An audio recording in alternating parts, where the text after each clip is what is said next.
नमस्कार दर्शकों, आप देख रहे हैं महान्यूज़ 7 के आज के खास सेगमेंट में हम आज पहुंचे हैं इंटीग्रेटिव मल्टी स्पेशलिटी हॉस्पिटल में। जी हाँ, इंटीग्रेटिव मल्टी स्पेशलिटी हॉस्पिटल को जल्द ही 2 साल पूरे होने वाले हैं। तो इन 2 सालों में इंटीग्रेटिव मल्टी स्पेशलिटी हॉस्पिटल ने कितनी प्रोग्रेस की है, इसके बारे में हम जानते हैं। हॉस्पिटल के डायरेक्टर डॉक्टर पंकज ढोबड़े इनसे वो सीधे हमारे साथ जुड़े हुए हैं। सबसे पहले उनका स्वागत करते हैं। सर, आपका बहुत बहुत स्वागत है। नमस्कार। 2 साल जैसे पूरे होने वाले हैं, तो जैसे कि मरीजों को ये सेवा प्रदान करते आ रहे हैं पिछले 2 वर्षों से, और किस तरह के अभी उन्हें प्रोग्रेस किया हुआ है, तकनीकी सुविधा क्या वो दे रहे हैं, या फिर किस तरह का इलाज यहाँ पे किया जा रहा है, किस तरह के केसेस वो हैंडल कर रहे हैं। तो सर, मुझे बताइए कि इन 2 सालों में का अनुभव आप बताइए, तकनीकी सुविधा क्या है और किस तरह का यहाँ पे प्रोग्रेस आप देख पा रहे हैं 2 सालों में।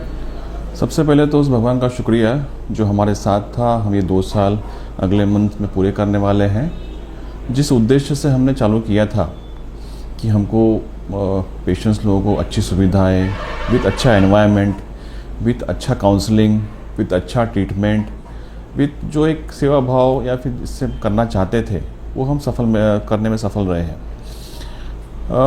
हमारा मल्टी स्पेशलिटी हॉस्पिटल है।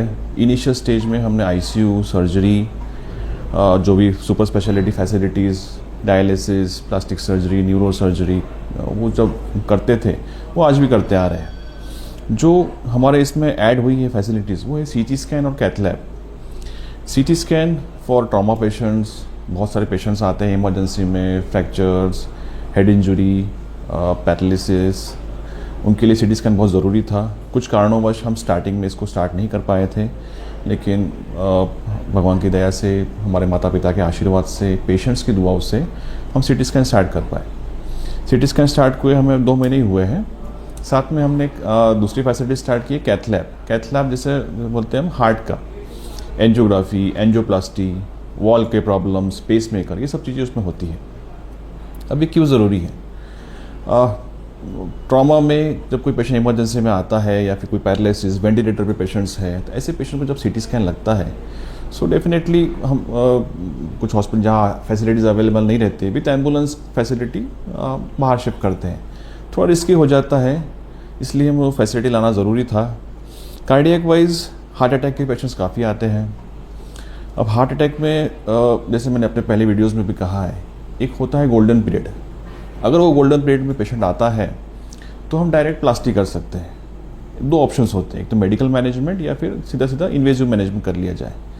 जो पेशेंट अफोर्डिंग है, सिम्टोमेटिक है और उस ड्यूरेशन में है, तो उसमें प्लास्टिक से क्या होगा कि तुरंत स्टेंट पड़ जाएगा, उसकी वेन खुल जाएगी, जान बच जाएगी। दूसरा जो अफोर्डिंग नहीं है, इनिशियली हम मेडिकली मैनेज करेंगे, उनको स्टेबलाइज करेंगे, फिर then will go for angiography, angioplasty.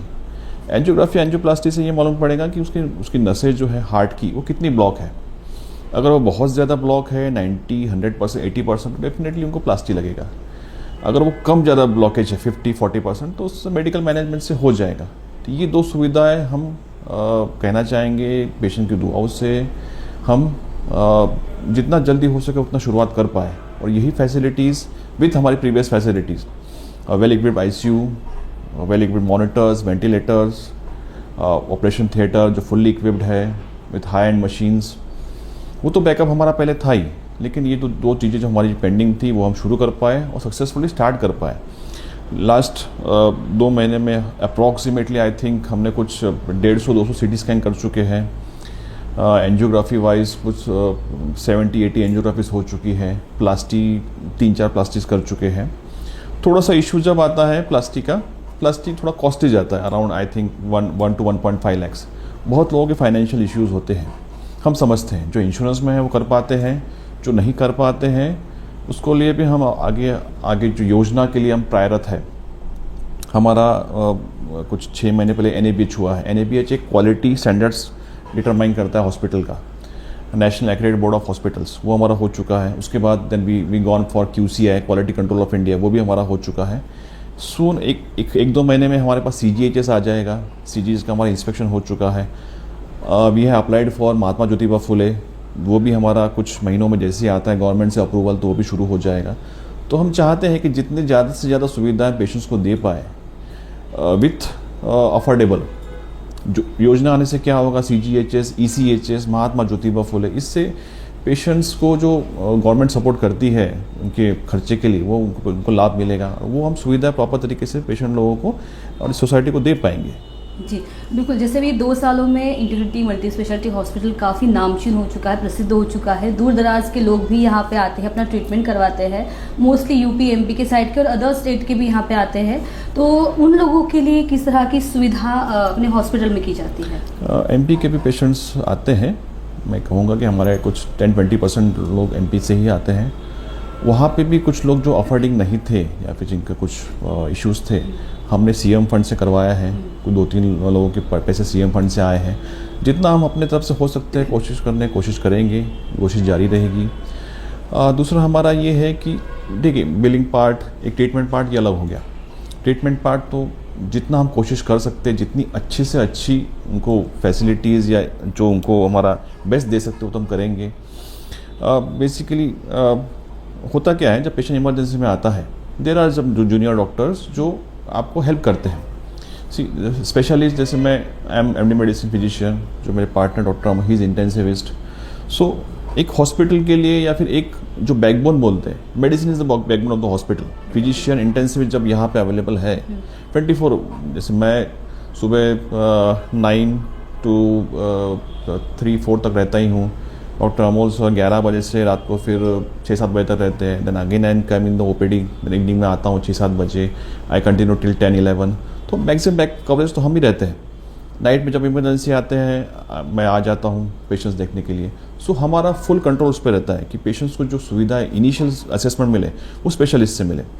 We have surgeons available, हमारे यहाँ 3-4 सर्जन्स हैं जो अपने अपने टाइम के हिसाब से आते हैं। We have orthopaedicians, we have nephrologist, we have cardiologist, we have plastic surgeons, neuro surgeons. तो सभी स्पेशलिस्ट को हमने जोड़ के रखा है। जब ये सुविधा पेशेंट को देते हो तो आपका जो ट्रीटमेंट का ग्राफ है या फिर पेशेंट के ठीक होने का ग्राफ बढ़ जाता है। मैं ऐसा नहीं कहूँगा कि मेरे पास 100% ठीक होके गए पेशेंट्स, ठीक है, कुछ 75-80% पेशेंट अच्छे हुए, कुछ पेशेंट बैड होते हैं जिसको हम कोशिश करते लेकिन ठीक नहीं होते, उस पर कोई कुछ नहीं कर सकता। हमारे जो रिव्यूज़ है, जो सोसाइटी से आते हैं, जो गूगल से आते हैं, जो जस्ट डायल से आते हैं, जो पेशेंट्स देते हैं, आई थिंक उसमें हमारे कुछ 2000 तक रिव्यूज़ है, जिसमें मैक्सिमम 5 स्टार है। कुछ रिव्यूज़ अच्छे नहीं हैं, डेफिनेटली आप हर किसी को खुश नहीं कर सकते। कुछ रिव्यूज़ निगेटिव्स है, तो हम उसको भी हम पॉजिटिव तरीके से लेते हैं। जो हमारे से गलतियाँ हुई हैं हम उसको पॉजिटिव करने का से, जो एग्जैक्टली नेगेटिव, जो तो कोई डाल देता है उसको तो आप कुछ नहीं कर सकते, जो आपके कॉम्पिटिटर्स है, यू कांट डू एनीथिंग। सो जो हम हमारे बस में है, जो हम अच्छे से अच्छा कर सकते हो, हम अच्छे से अच्छा कर रहे हैं।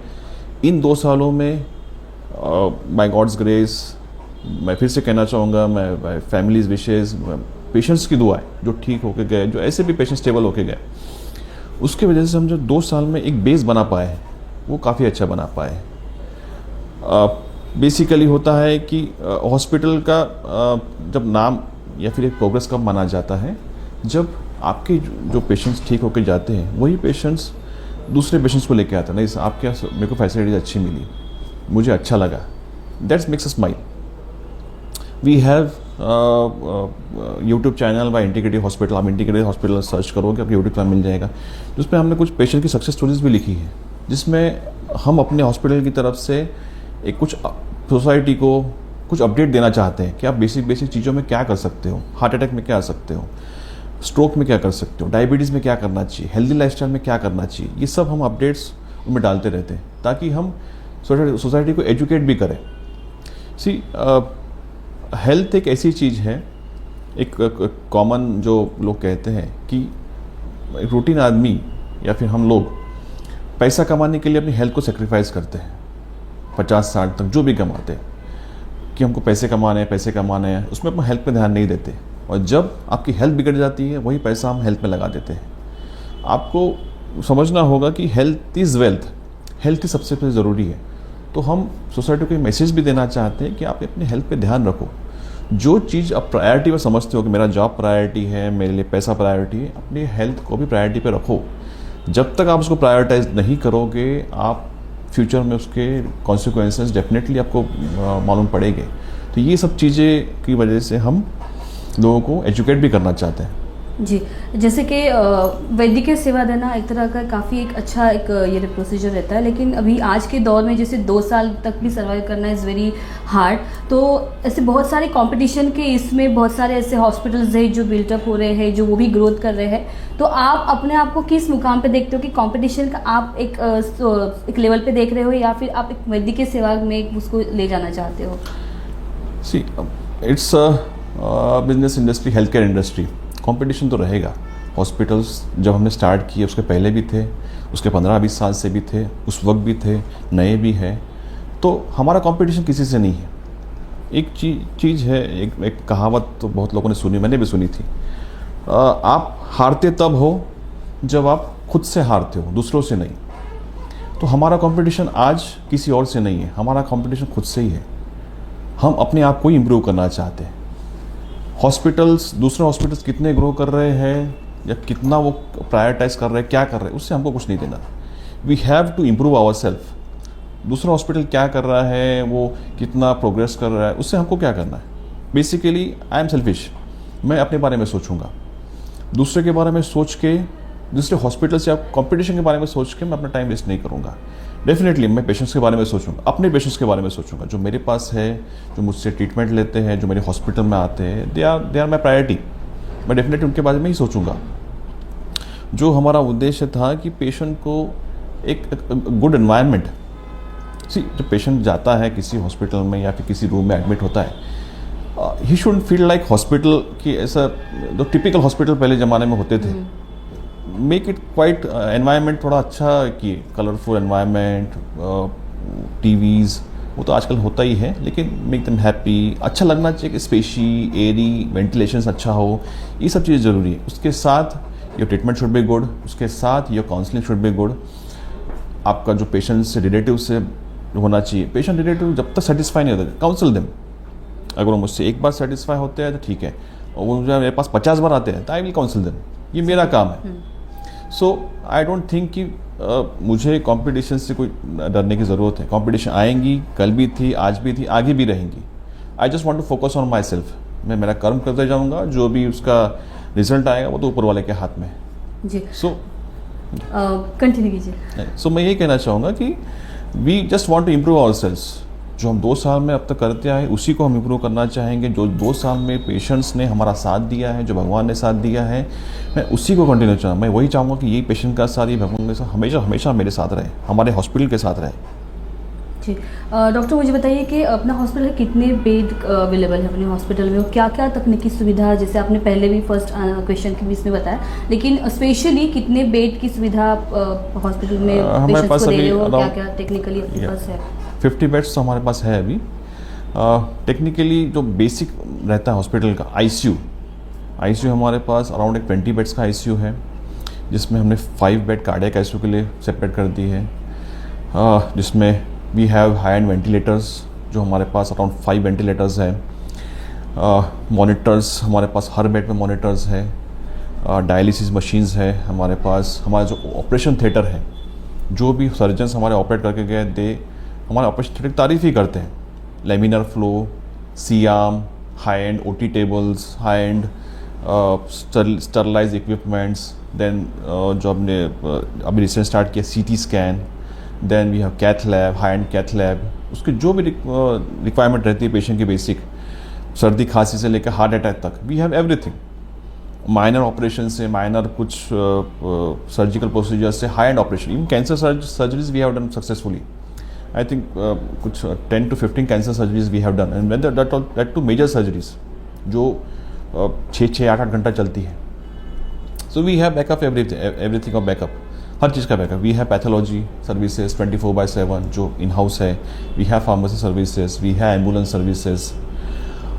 Only thing just bypass surgery at present we don't have, because that was space.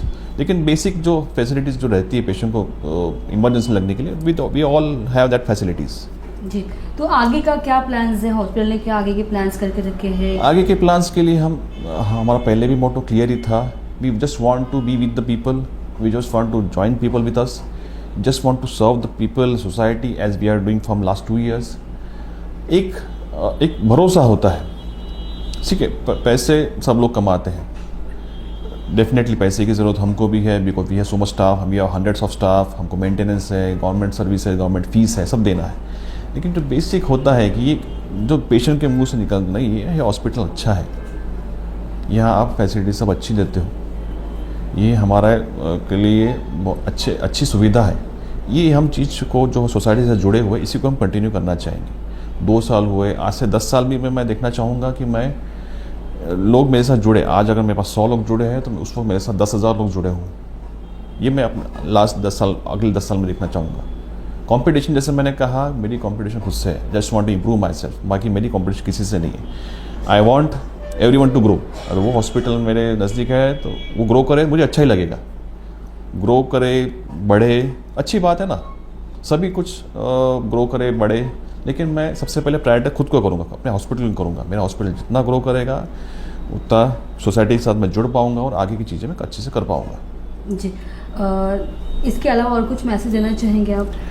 Message तो मेरा हमेशा एक क्लियर ही था कि जैसे लोग प्रायोरिटाइज करते हैं, मेरे लिए मनी प्रायोरिटी है, मेरे लिए पैसा प्रायोरिटी है, मेरे लिए गाड़ी प्रायोरिटी है।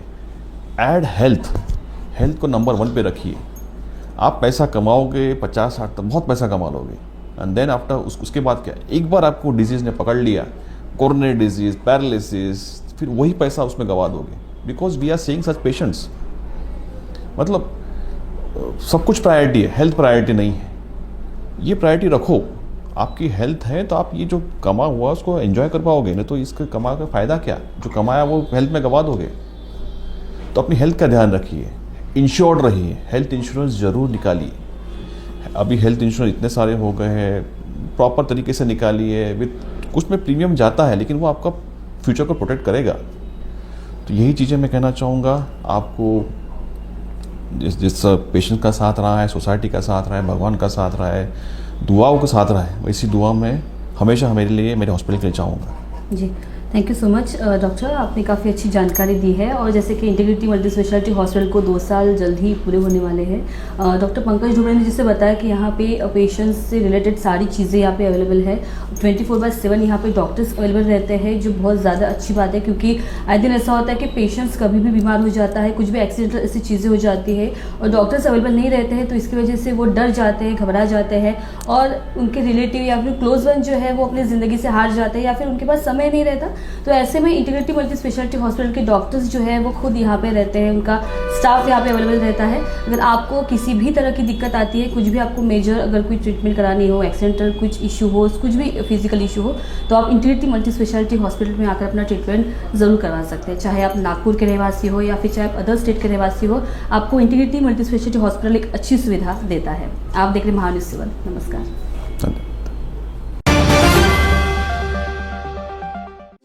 Integrity super specialist hospital and research institute of Nagpur अब नागपुर में अत्याधुनिक सुविधाओं के साथ ICU, modular operation theatre, maternity surgery and laparoscopy surgery, orthopaedic and joint replacement, dialysis unit, pathology and pharmacy. Our address: Vinova Nagar, Kharbi Ring Road, Nagpur. Our contact: 8668792352, 9801980100.